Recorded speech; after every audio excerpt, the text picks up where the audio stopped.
Okay, so here's the deal on this. Usually in class I show this video, um, but we're not in class and we don't have time to just watch it for an hour on Tuesday because I got to explain assignments. So um, what I did was I watched the video, took pictures, screenshots, and then I'm gonna go over just the main points of the video. I think it adds some information that's really gives us a bigger picture of the Chris McCandless story. So I think it's an important thing to look at. As you watch this, play, pause it, answer questions as they come up, so you can get credit for it. But the video is a documentary that came out on PBS. I think you can actually go to PBS and watch the whole thing if you wanted to get a free account. And it's based on a book that Chris's sister Corinne wrote that kind of exposes some things that happened in her family, which she says is one of the main reasons why he left to go on this adventure. The book's called The Wild Truth, which I'll show you in a second. So in the foreword to that book, it's written by Jon Krakauer, and he kind of explains the story of, how he got to write Into the Wild and interviewed Corinne. And what it says is that he acknowledges that he knew about Corinne's allegations against her parents. He knew what she was saying about her parents, but Corinne specifically asked him not to put that stuff in his book, which I think is very interesting because if you look at the very back of the book, in the acknowledgments here, it says, I'm quoting from the book, "No family member made any attempt to exert control over the book's content or direction, despite knowing that some material would be extremely painful to see in print." So essentially he lied, right? Because he admits later, in Corinne's book that she did pressure him to not put that stuff in, and he didn't put that stuff in. So that information, the question is, does that damage our opinion of the book? Knowing that he said something that's not true, all of a sudden, are we going to start to question everything he says in the book? What do you think? So that's one thing. Okay, so then whose point of view is the documentary told from? It's basically Corinne, which is his sister.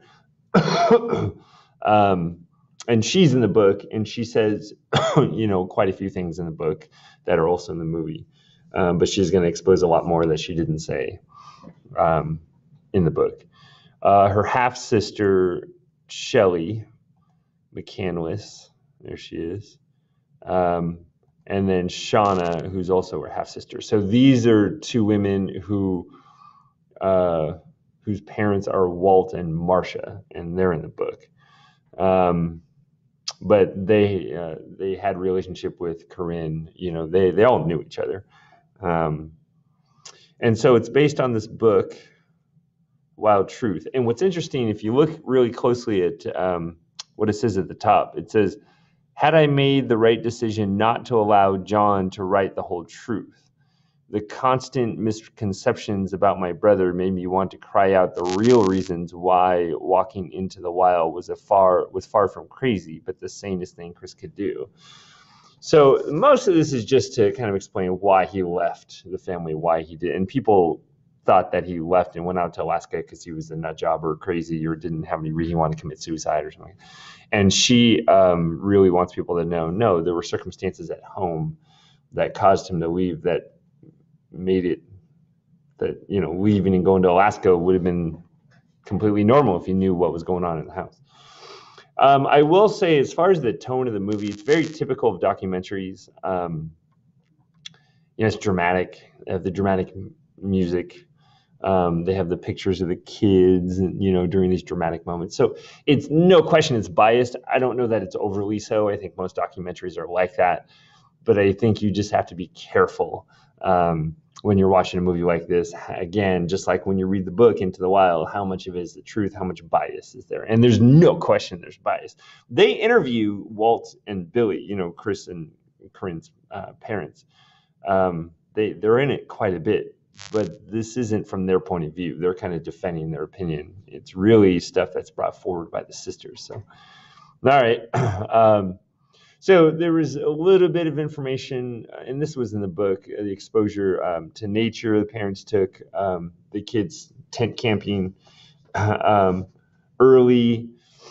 But the one thing that they don't mention the home life stuff until later, but the one little hint she gives, Corinne says that they liked going outdoors because not only was it calm, but it was away from all the fighting in the house, and they enjoyed being with their parents because their parents acted differently when they were in nature, when they were in public, right?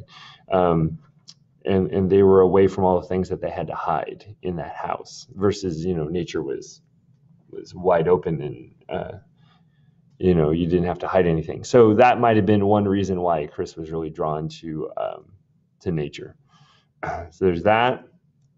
Here's another picture of Chris on an early trip. That might be Lauren, Billy's father, but it could be right. No, he's not old enough. That was a different guy. Let's scratch that. Okay. Then there's more information about the two families. Now, from Into the Wild, we know that Walt was still married to Marcia. He was separated from Marcia when, he gets involved, at least when Chris was born. The insinuation is that he might have started messing around before then. But there's some more information here. There's Walt and that's not Marcia, that's Billy. And that's little baby Chris. Can't really see him because my face is in the way. I thought I could move me. There you go. There's little Chris down there. So he was still married to Marcia when Chris was born. He actually didn't get divorced until like 5 years later, I think. Marcia gave birth to her fourth child out of 5, I believe, months before Chris was born. So Walt had 2 women pregnant at the same time, right? Marcia's home on Christmas. Oh, yeah. So let's get through some of these pictures. There's Walt with, Billy and Chris and Corinne. And then here's the picture. Oh, there's one more. And then this is Walt with his other family, right? And there's 1, 2, 3, 4, 5, 6. So maybe they had 6 kids, but they had a bunch of kids. And at least one after, Chris was born. And then so the other thing is that they mentioned in the movie that's not in the book. Marcia, Walt left and went to hang out with Billy and Chris at Christmas, and he left Marcia at home with, the 5 kids. Again, this is a little melodramatic, but it's still a fact, and it's still horrible, right? So there's that picture. Quinn was the 5th child. He was born between Chris and Corinne. And I don't know if she had any kids with another, spouse. And then after the divorce, Marcia's kids, they did, interact together. They spent time together.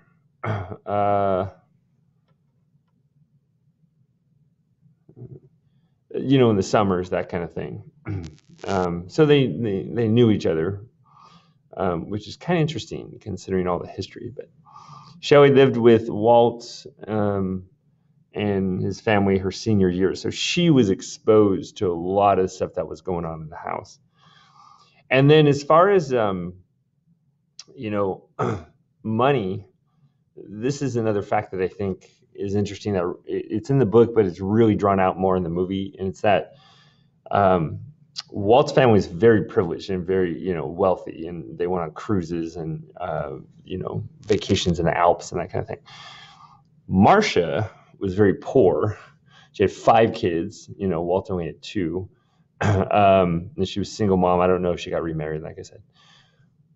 But he didn't pay her any child support, right? And so that may have been why, it talks about how Chris, on the one hand, likes to make money and was counting all his money, and this from the pizza job and all this kind of stuff. But then it also talks about how he, is very against money, wants to burn all his money. And so that may have stemmed from watching the inequity of the two families, seeing how, he wasn't there early on, but he did hear about all this stuff later. And he certainly knew that there was a discrepancy in, how much money the two families had. And Walt wouldn't, they fought over the child payments. Child support payments. He said he couldn't afford it or whatever it was. Okay. So then we get to, there's got to be a place for me to sit without being in the way. Right there, right in the middle. That's good. So this is Marcia's family, at least some of them. And this is Shelley and Shauna. And these quotes are from them. And they're talking about the kind of violence that happened in the home before he left them and moved in with Billy. So they said that there was punching, pulling hair, kicking. They were hiding in closets, hiding under the table. At one point, Walt pushed Marcia and broke her spine. They show a court record that talks about it broke her back by pushing her. I don't know if it was down the stairs or into something, but that's what it said. And so I don't know if it was a result of that or if it was later on, but eventually Marcia got a restraining order against Walt based on allegations of physical abuse. Months after the restraining order, the divorce was finalized. So that was years after. Chris was 5, so this is years and years later. Remember, Walt had a double life. He was living with both of them. He would go back and forth between the two families without Chris knowing. And then, divorce, and then she moved to Colorado and they moved to DC, and things kind of went from there. But for the first 5 years of Chris's life, this is why he felt like his early life is a lie. His parents are lying to him. Walt went back and forth between the families. And Chris didn't know about any of the, the abuse. Then we get to violence in the house that Chris grew up in. So they said that there was shouting. Often after dinner, kids would try to get out of the house first, and then, if they couldn't, then they would just kind of support each other. They showed lots of pictures of them, like holding, hugging, that kind of stuff. There's one at Christmas. And Corinne's half-sisters would often say over and over how close they were, that kind of, how he protected her, that kind of stuff. But there's other stuff that was going on. So it said it seemed like Billy wanted them to see, the violence that was happening to her. And she would say, "Kids, look what your father is doing to me." And then he would come in and say, "Kids, get in here now. Look what your mother's making me do." So there's some, that messes with your head, right? Because the kids are going to feel guilt. We'll talk about that in a second. And it said, one of the quotes from the movie says that there were times when we would try and push dad off of mom. So that's, to try to protect her, that's got to be damaging to them. And then it says there was a lot of choking and shoving and containing, like managing, containing them. So, these are the sorts of things Corinne is saying is the reason why Chris left. He didn't leave just because, he was somewhat mad at his parents. Like there was some physical abuse that was going on. And then as far as the mental trauma,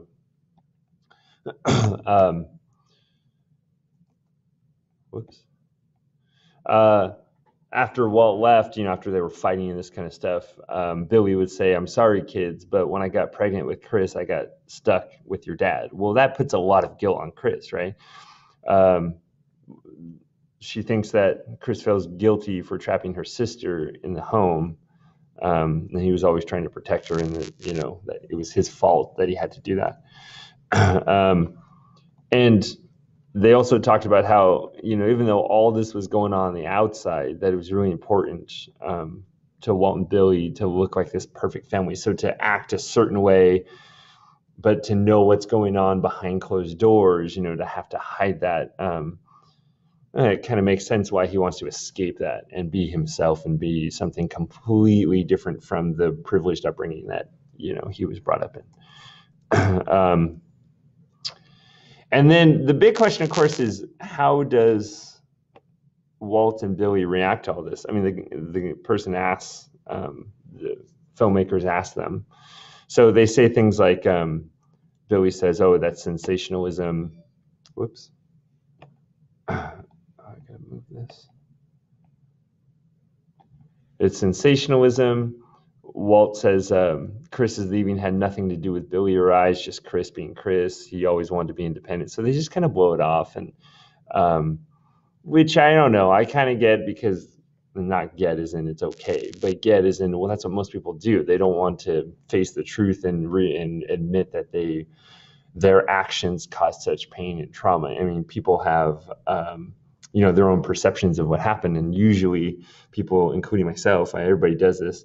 They're going to make themselves seem better, not as bad people. So, I would be surprised if they're like, "Oh, we're so sorry, and this was all our fault." So they just kind of, and it was a long time ago. So they just kind of, that's just the way he is, had nothing to do with us. They call Corinne's accusations, quote, fictitious, hyped up, and spiteful. And Walt says, "I believe that his adventures had more to do with Chris and his outlook on all of life than anything else." Billy does hint at the end that there was a little bit of bad and a lot of good in the family, and they needed to work on, but very little, admitting to this kind of stuff. There's Walt and Billy when they were much younger, a little bit older. There's Billy when this documentary was made. There's a Walt when the documentary was made. And then finally, they ended with kind of, how this affects everybody. Walt and Billy say that it changed the way we deal with each other. We have much more patience and understanding between us. This is after they learned their son had been killed or had died. There are things we wish that were better. He kind of hints at that, but doesn't. And then Shauna says, out of the 7 of us, which, 6 kids. See, I don't know, 5 kids or 6 kids. Anyway, she says none of us have a relationship. Like, nobody's talking to Walt and Billy at this point, according to the film. Right? This is all according to the film. And then he says, Walt says, we would forgive the kids. And it's like, forgive them for what? So they must have made some accusations that he's not happy about. In an instant, vice versa. But, that's what he says. And then finally, I just want to leave with, there's a few images I thought were kind of cool from the documentary. There's supposedly the yellow Datsun, looks great from here, but that's his yellow Datsun, I think.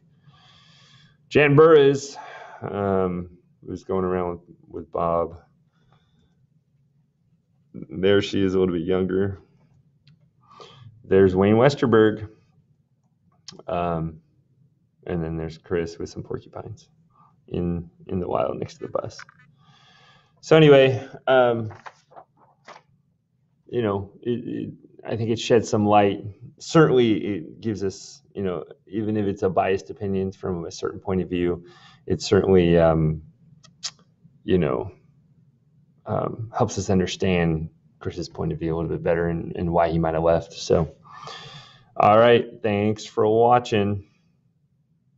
See you.